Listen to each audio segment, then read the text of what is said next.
Welcome everyone to GeoHug. So I'm very excited that we have Pim van Geffen with us again, and yeah, coming back, which is amazing. But before we do get stuck into today's session, I would just like to take this time to acknowledge the traditional lands which we're all coming from today. I live on the beautiful lands of the Gadigal of the people of the Aurora Nation, and I'd like to pay my respects to the elders past, present, and future.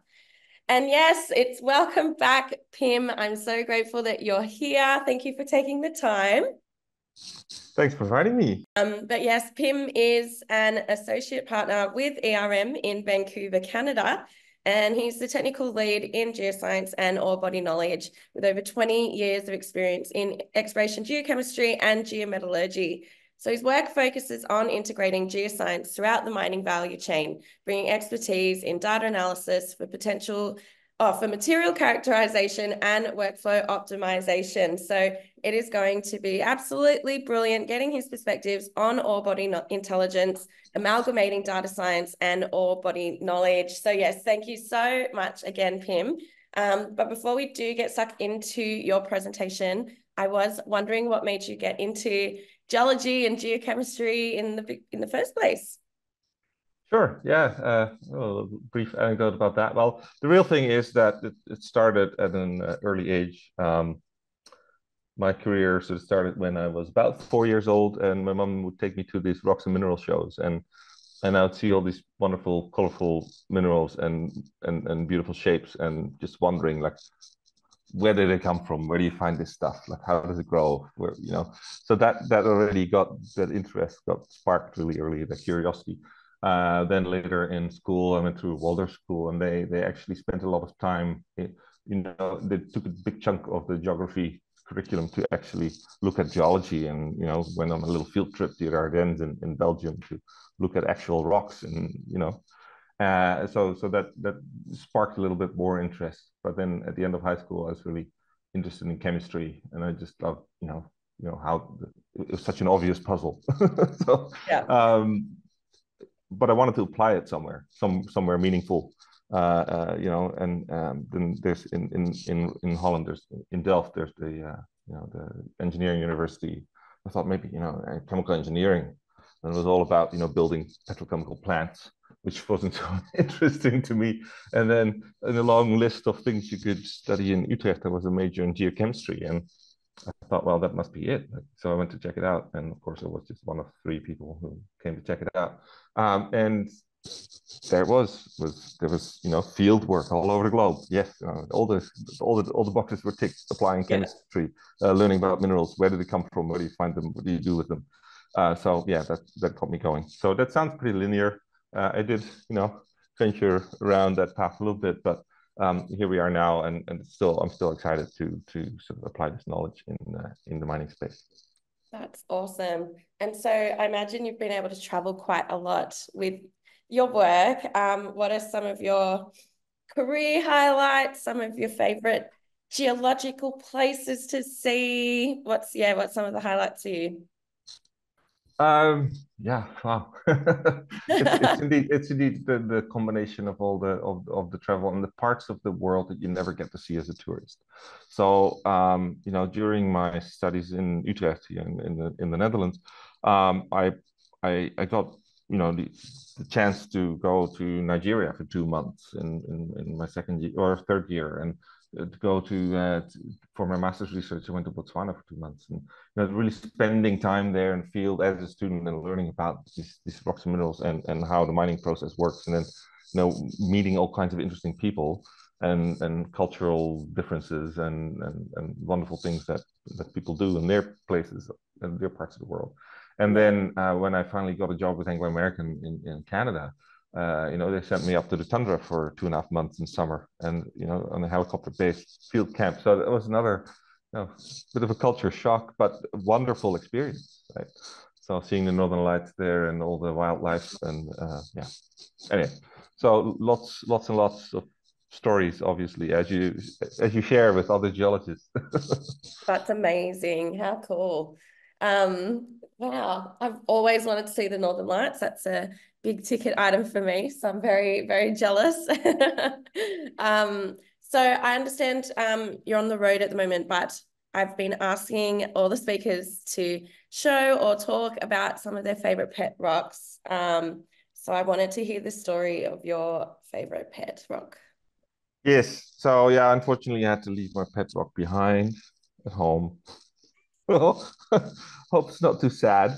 Anyway, it's a little black tantalite crystal that I found in Nigeria when I was on that trip in my third year fieldwork in back in university, and it's traveled with me well ever wherever I then moved since.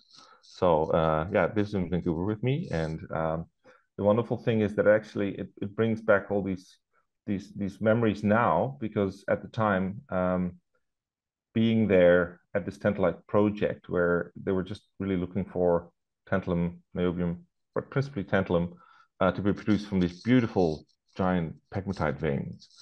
And they thought at the time that there was no lithium, because they didn't see any lepidolite, they didn't see any tourmaline. And then when I, as a naive young student, asked them what this giant log-like meter-and-a-half single crystal thing that they tossed aside by the road was, then I had to do some digging. But it turned out to be single crystal spodumene, meter size, right? So and then there was other minerals too, like amblygonite, big boulders of very perfect cleavage, brittle material that they thought was mica, which it definitely wasn't. I had to take it home and XRD it to actually get a number on that. But it's a lithium phosphate. So now these things were chock full of lithium, but they didn't know at the time, because they were really just after the tantalum. So the little tantalite crystal also reminds me that the times change, and um, and our understanding changes, obviously, but collectively, right? But also the interest in certain minerals. At the time, nobody cared about lithium, right? It was just some pharmaceutical applications and specialty application, but it wasn't really, the battery hype in 2001 hadn't taken off yet. So yeah, it's fun, like, to think about what could have happened if we developed it properly. Yeah, that's really cool. What a story. I love that it comes everywhere with you. That's so cool. Yeah, I've Well, got it. So because I've moved a fair bit, my rock collection isn't very large, but the little pieces that I have are special. yeah, mean a lot. I love that. That's so good. Oh, well, it's absolutely brilliant having you on today. So thank you so much for coming back. Yeah, it's amazing having you. No, this is really a thing that's emerged over the last 3 years or so, working with ERM and working with a group of really smart people around the globe. But we have this little team in Canada, and I wanted to acknowledge my co-authors here, David Cater and Samar Hammoud, who are in Canada, and have really sort of, I mean, I've been thinking in this space for the last 10, 12 years, but to actually piece together the parts and make like an integrated workflow that I'll present today, that's really been the work of, these three plus others, many others actually, stringing together different disciplines to really understand where we could take this. And that's been really exciting. So I just wanted to mention that before I kick in. So we'll talk a little bit about the rationale. So why should we care about this, and then about what we understand under the term Orebody intelligence. It's really, yeah, as the title, the talk already says, it's really the amalgamation of using data smarts and analytics to best perform geometallurgical models and Orebody knowledge.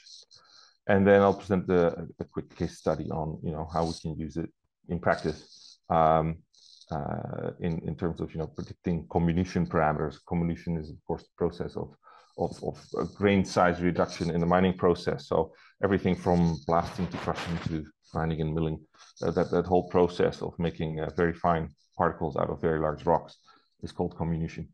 And there's a lot of energy that goes into that. So we'll talk a little bit about what can you do with a database of a drill hole database essentially of composition, to say something about that, and then we'll wrap it up in some conclusions. So why care? Well, traditionally we've really put together a project based on economic merit, and the economics were mostly defined as grade and tonnage of a certain commodity, and then we do the frameworks as well. Obviously, you have to go through your environmental permitting as well. But there's a lot of boxes to tick. Once you've ticked all your boxes, and you still have that economic framework, which is really expressed in how much commodity you can extract at a profit, you then sink a lot of capex, and we're talking 1 to 10 billion, if not multiple tens of billions, if you're working on a very large like porphyry kind of system. And you sink that capital, hoping that it will deliver. So you then start mining, you put your materials through the plant, and you end up with product and waste. And the actual risk of operation isn't really fully understood until you're in production, right? So you're generating revenue, sure, but now there's all kinds of costs that pop up that you did not foresee because you didn't spend enough time, preparing that. And then if you did not, really put a realistic closure plan in place, you might be stuck with a serious liability at the end of the mine life. And if that's in the billions, which it sometimes is, now you need to open another mine to pay for the cleanup of this one, right? So that's a real problem. Now, of course, we've moved a little bit on from this scenario, and in most cases, mines do make money. But what we try to do here is to see how much information can you actually get in the early stages before you break ground, before you sink that big capital, to really understand the ore body and predict how it's going to behave. How does the material going to behave throughout the process and the plant, and then using that to maximize the value and minimize the risk.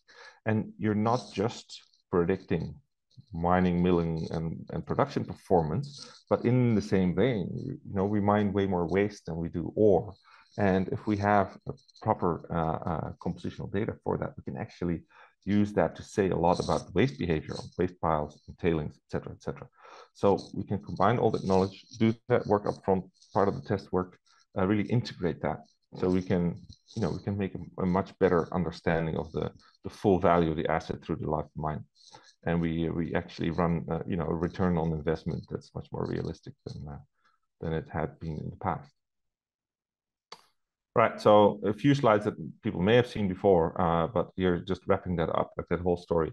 It's the idea that we generate so much wonderful data, of course, after we pass our ESG tests, right? We can't just go and barge in, but once we have the green light here, we can move into exploration stage, and we generate wonderful data there, but that's often lost sort of in this geomet gap. So if you don't apply the geometallurgical principles, you might just generate a block model for copper and pass it on to the engineers who then design their mine plan for it.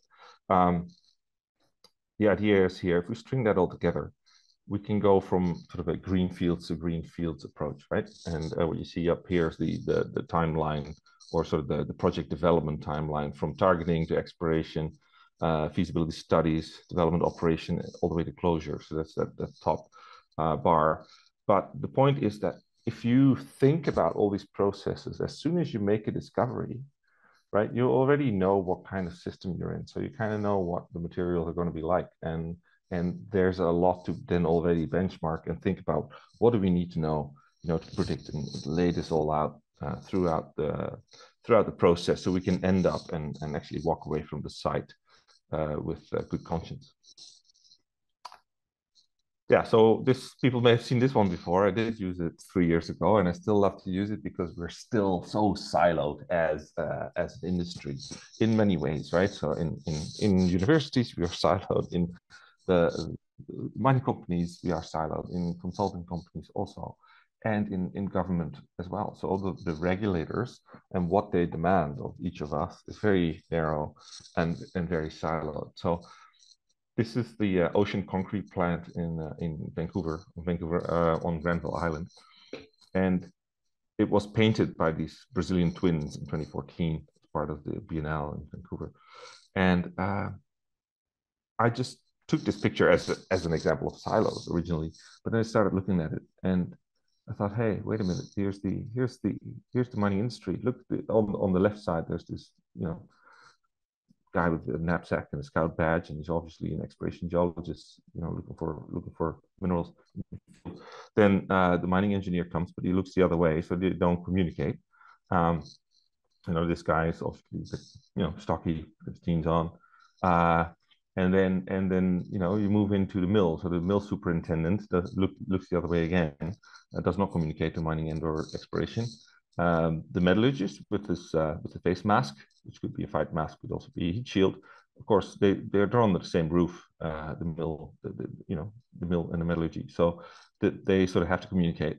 And then there's the guy with the neat shirt and the neat crop, and he's obviously the sales guy. He's selling the ore. He's got his own KPIs. Doesn't really communicate with what comes from the plant or what happens in the plant. And then at the end, there's a guy in a green shirt, and he can clean it all up. That's obviously the environmental type.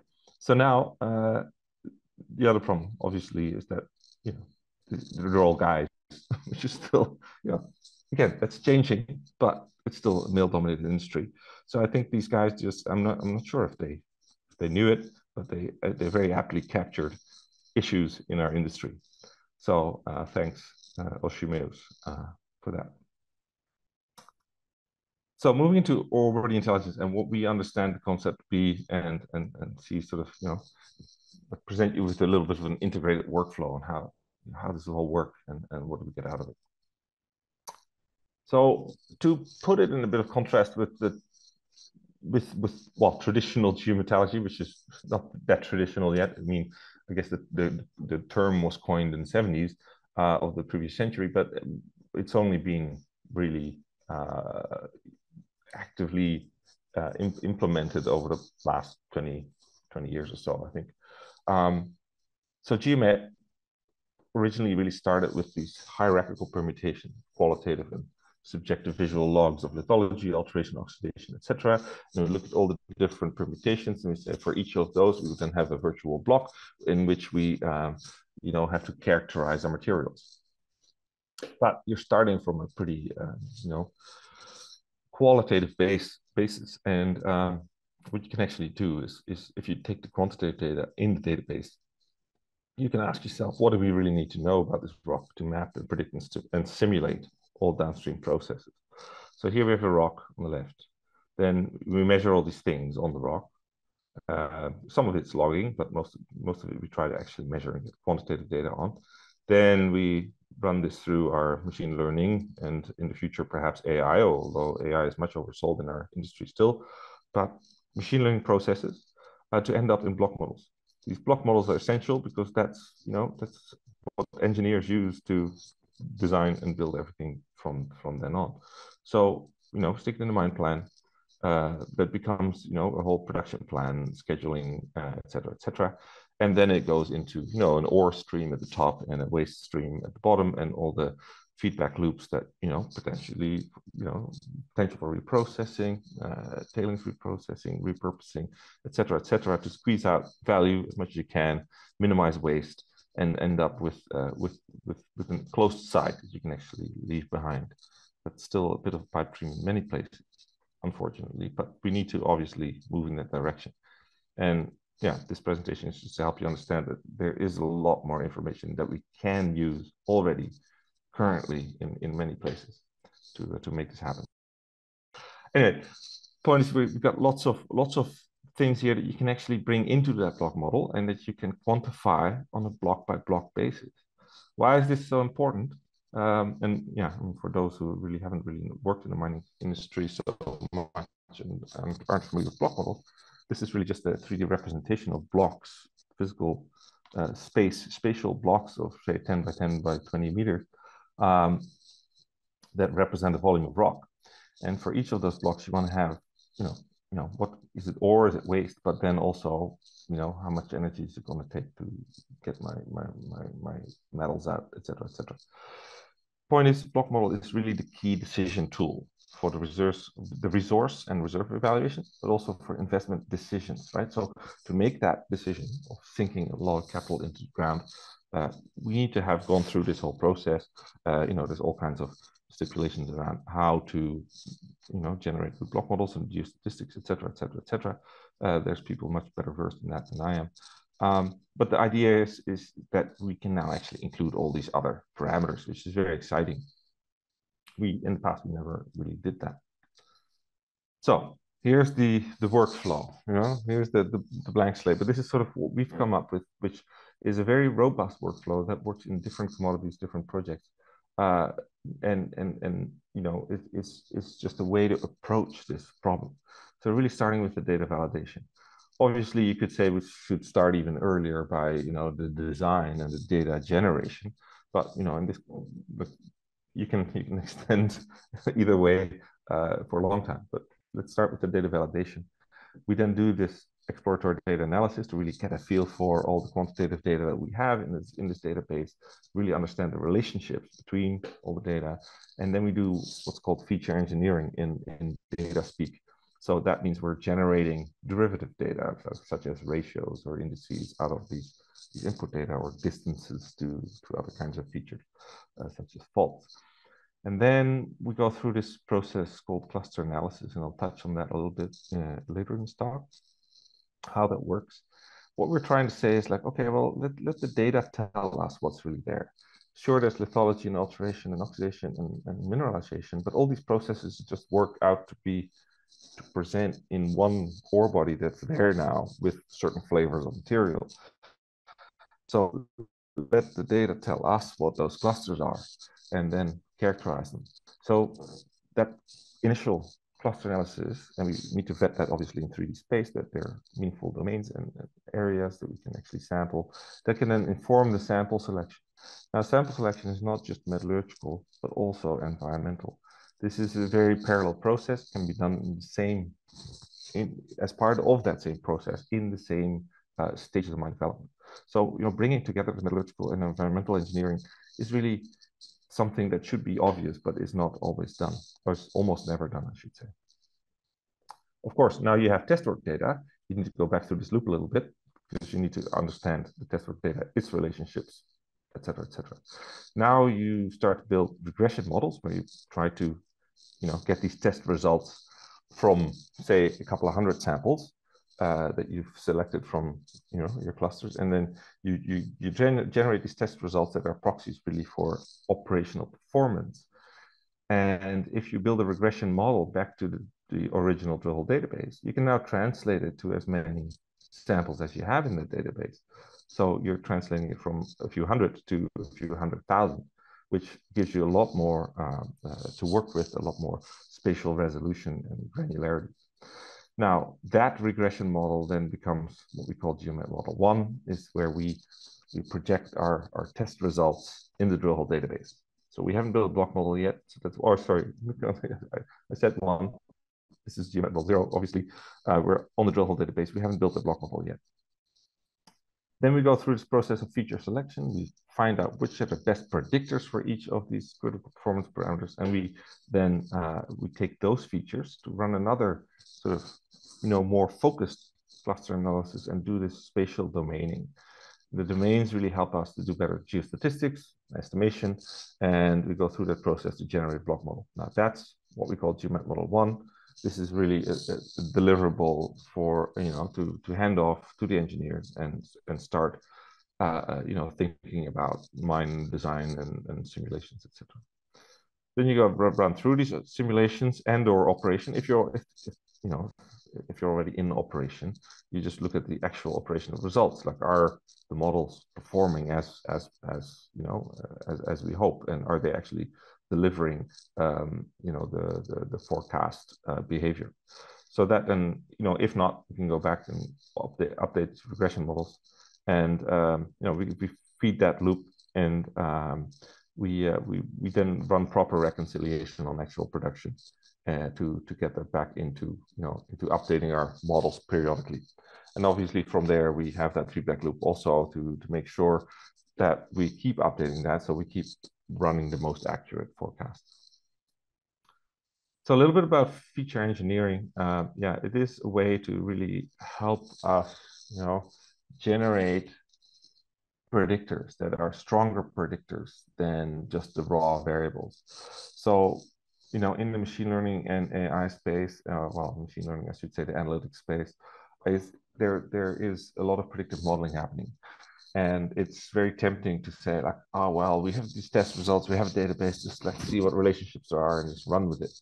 But if you do a little bit of work upfront in terms of generating meaningful predictors, that better help you predict a hardness or a recovery or a mineralogical feature, that really strengthens your predictive model. So finding these meaningful features is really important. And then it's an iterative process to really, go through this EDA back and forth, generating initial models and then see which ones are, really optimizing that process. But it helps to really start with some domain knowledge really in geochemistry and mineralogy to generate these alteration and oxidation indices, element ratios, and then do the compositional clustering, as we already described a little bit, and distance to features, etc., etc. So these derivative features are often the strongest predictors of your performance indicators. So then we go through this process of dimensionality reduction, which I don't want to dwell on too much, but it is important before we step into cluster analysis. Some people don't believe in this stuff or don't think it's meaningful or useful in hyperdimensional data space that we work with. When we work with 40 elements or 40 features, so to say, in data space, we're technically working in 40-dimensional space. Now, how are we going to make sense of that? You can't obviously visualize that directly. So there are ways to sort of help you reduce the dimensionality from a multi-dimensional to a two-dimensional or three-dimensional space. And here is a little example of a PackMap algorithm, which is pairwise controlled manifold approximation. I encourage you to read up on it. There's a 15-minute YouTube video that wonderfully clearly explains how this thing works. So look it up. The point is, it gives a really robust projection of your data in lower dimensional space, say in a 2D graph that's still represented. In this case, we have a 3D mammoth, and we reduce the dimensions to 2 dimensions, and we can still recognize the parts of the mammoth and their relative positions to one another. So that's just as an example of dimensionality reduction that you could do. But the point is here that it stays true to the relative sameness and difference between the different groups or clusters that feature in your data set. So again, this is a little bit for background. The point here is that there's many ways of reducing dimensions in data science, and we have found that the PackMap is just the most robust one for us. So if you think of this as mammoth roadkill, then which one would be most representative of an actual mammoth that you could still recognize on the pavement? So we're sticking with that PackMap. And then from there, you go into this process called clustering analysis. Now, the industry standard is sort of go through a dimensional reduction method called UMAP, which is not as robust and in high dimensional space can sometimes fold on itself, which is not helpful. And then you go through this cluster analysis, and sort of the standard is this off-the-shelf tool called HDB scan, which is great at identifying high density areas in your data space, but doesn't classify the low density areas in between. So clustering is really this, this idea is this unsupervised learning technique to help you group data of similar characteristics together, right? So we're trying to identify the patterns of data clusters that can be used for further analysis and decision making. And then as I mentioned, there's different algorithms for that. There's k-means, there's hierarchical clustering, and density-based clustering. Here we're talking about density-based clustering here on the right, these examples. So the quality of clustering can really be evaluated using different metrics, obviously. And then one of the challenges is to really make sure that the lumping and splitting exercise essentially is, how do you address that and the various shapes that can exist in data space. So we've actually brought in our team now recently, Max Medieri, who's a phenomenal, well, he did his master's in engineering, mining engineering, but he's really also very fluent in data analytics. And he just helped us build a new clustering algorithm that we're in the process of publishing, called Cluster DC, which is really helping us, using the density clusters, data density clusters, to identify these different things. So the way that works is we run through this pragmatic map algorithm. You can see here high density and low density areas. You can then overlay density contours on that, which is, this is a kit that is out there. You can find this in the Python libraries. But then this process of actually identifying what is a cluster and what is not, has been, it's a really tricky exercise, but he's really generated this very elegant way of doing that and having some say in, in the lumping and splitting exercise at the same time. So what you end up with is these clusters that you didn't verify in 3D space, right? So here is the log lithology for a certain deposit, and you see here that there's some stratigraphic continuity, but there's also some blocks that may have been logged by a different geologist, and this is the visual logging, which is not bad. But now let's have a look if we take the compositional data and cluster that. So to me, sort of the light comes on. You see that there's a lot more continuity here throughout, and you see that there's more contrast between the footwall and the hanging wall in terms of composition as well. So there's a lot more going on, a lot more detail. Just have a more robust quantification of these clusters that exist in space. And this is more often than not, you find that there is really good spatial continuity of these clusters, which can really help you, build lithological models, build geometallurgical models as well. So now we've built our clusters, and then there's this next step is, okay, well, we've got these test parameters, these test outputs, the results.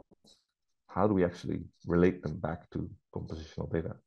Well, this is the predictive modeling space, and predictive modeling is really that process of using statistical and machine learning techniques, right, to create models, making predictions, forecasts about future events or outcomes based on input data. And yeah, so you build these regression models, and you can make, linear regression models, as you may have all learned in school. But there's so much out there now in the nonlinear, hyperdimensional data space that these tools that you can use, such as random forest or extreme gradient boosting. Here's a couple of examples that are methods that are really tailored to this compositional data. So the problem with geomet data is often we have like metallurgical data that are small numbers of tests, and we have nonlinear relationships. So how do we deal with that? If we build a linear regression model, we don't get very good outcomes. So that's where we have tree-based models that actually perform a little better in the space. And one of the neat features is that if you apply an algorithm like that, it gives you these Shapley output data as well that tell you which of these feature has the best predictive power for your target variable, right? So we now see like, okay, well, to say something about the hardness of rock, there's a couple of features that we've engineered or raw data that really are the best predictors. So how does that work? You get the list of strongest predictive features and a visualization like that. So that's really useful then, because now you can actually take that into that domaining exercise before you start modeling. Now, some metallurgists metallurgists always repeatedly bring up the issue of additive versus non-additive variables. If you add 10 tons of copper at 2% copper to 10 tons of rock at 4% copper, you end up with 20 tons at 3% copper. But if you combine a hard rock and a soft rock, you don't end up with a medium hardness rock, right? So the solution is to really find these predictors, these additive predictors, and model them in block models. So you can then you can then run your predictive models directly on the block model and get values per block that are, even when they're non-additive target variables, still work. And then you go through this process. I stole the slide from Samer here through, you know, this is like a very high level basic overview of, you know, what do we need for input features to build a geological model, to then build a geostatistical block model, and then implement it in mining operation, right? So that whole process is very involved, and I encourage you all to talk to your favorite resource geo about, you know, how this all works. But, you know, it's really important to get it in block model, otherwise it just doesn't get used. So here's a quick case study to put that in context, and show you an example of where we applied it. So there's, you know, a prediction of the comminution indicators and definition of processing domains at a porphyry copper mine. Now, this is a bit of an extreme example, but it is from the literature where, you know, a study found that over half of all the energy used at a mine went into crushing and milling. So the comminution is a major factor in mining operation. And if you can better predict what's coming in terms of rock hardness and how it behaves in crushing, grinding, and milling, you can really do a lot of optimization and save yourself a lot of money, as well as, you know, if you are burning fossil fuels, you know, the carbon footprint that comes with that. As you can see on the top right, the finer we go. So if we're mining ever lower grades and we need to do more and more milling to actually get to materials, you see there's an exponential relationship between the energy consumption as you go finer and finer in grain size. So speaking of that comminution process, right? We go from blasting, crushing, grinding, and milling. For each of those steps, there's indices. So there's, of course, there's equipment that we use, crushers, grinding mills, and ball and rod mills. And then there's indices here. So the index, I want to focus on the index row here. So we have a blast index. There's a crusher work index, drop weight index here that is a forecast for, you know, or the proxy for grinding energy consumption, and the bond work index, which is used for either ball mills or rod mills. And sort of the ranges of grain sizes that we're dealing with.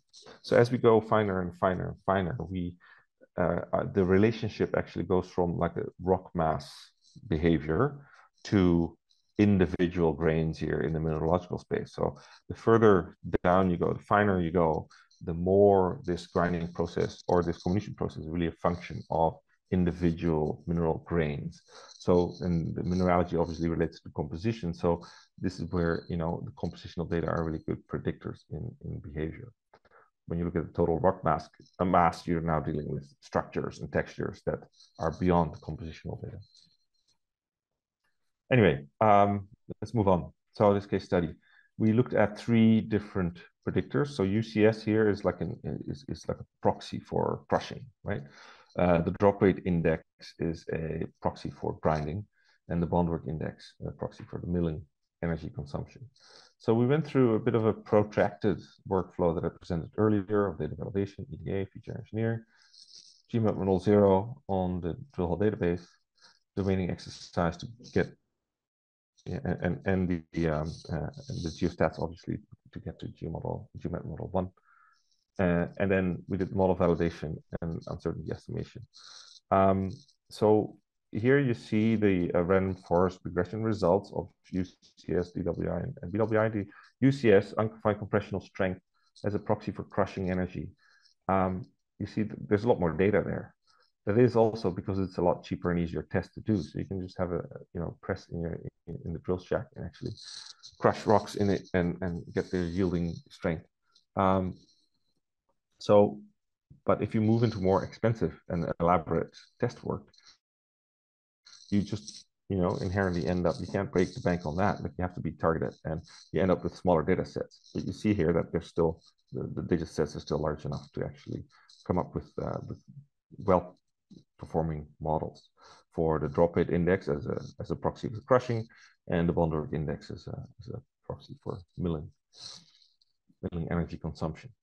Now, unfortunately, I had to scrub off the actual features here, but I have to just take my word for it. In this exercise of the Shapley ranking of the feature selection, the engineered features far outperformed the raw data. So you know, the ratios and indices that we used here were stronger predictors of each of those target variables.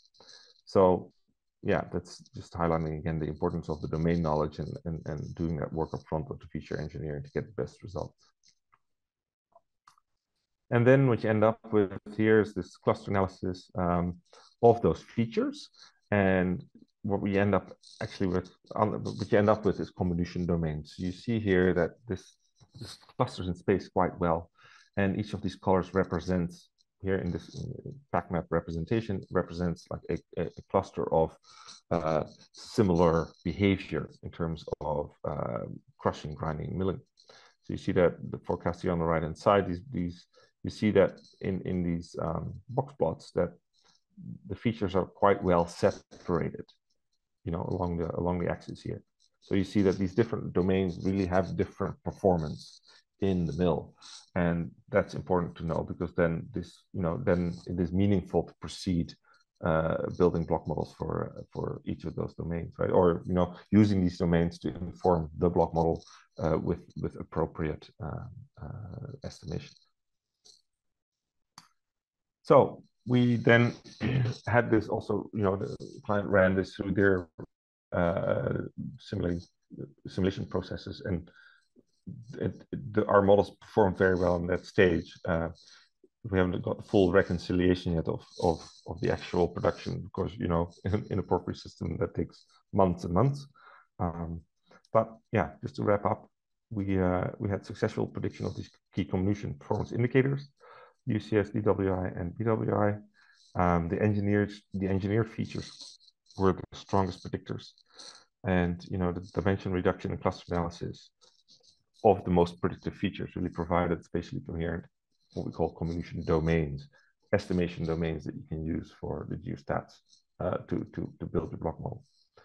And then these predictions estimated in a reserve block model to end up with GeoMet model 1. So this was implemented in their mill simulation model and performed very well. So that's just one example of this application of the machine learning workflow to get to outcomes that are meaningful in operation. Right, wrapping up the session here. So if we just make smarter use of our data across the mining lifecycle, we can really help predict and simulate processes from exploration to closure. Of course, I haven't given you all the examples here from exploration to closure, but we have worked obviously with our team at ERM also in the environmental geochemistry space to really make predictions for their work. You know, what do they need to know about a rock, and how do we translate their test results back into the block model? So this really helps to optimize the mining processing and waste allocation, right? So if you can have that knowledge upfront, so you should.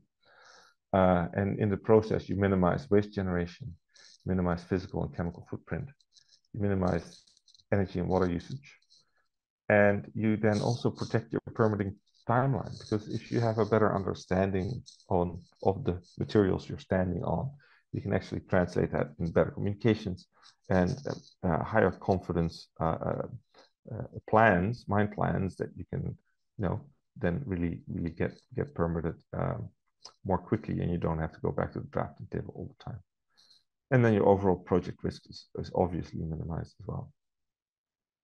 And in the process of doing so, you maximize the asset value, because, you know, that's really the only way to get there. There's, you know, unless you would apply a completely different mining technique. So given the constraints we have on the way we operate, we should have a full mining value chain to make sure, you know, you can actually get to that stage. All right, that was my talk. Before I wrap up and let you ask questions, there's one shameless plug here for the IAGS conference coming up in Adelaide in October. So this is the International Applied Geochemistry Symposium every 2 years, and it's sort of, yeah, it's organized around the globe in different locales, and it's been a long time. It's been, I think, the first time since I've become a geochemist. Really, the Perth conference I had to miss. I wasn't. I was, you know, I was just fresh out of school.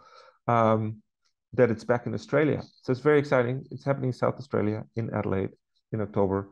And if you have any interest in geochemistry and everything I just talked about too, you should come and make your way down there. Thanks very much. Thanks so much. That was good.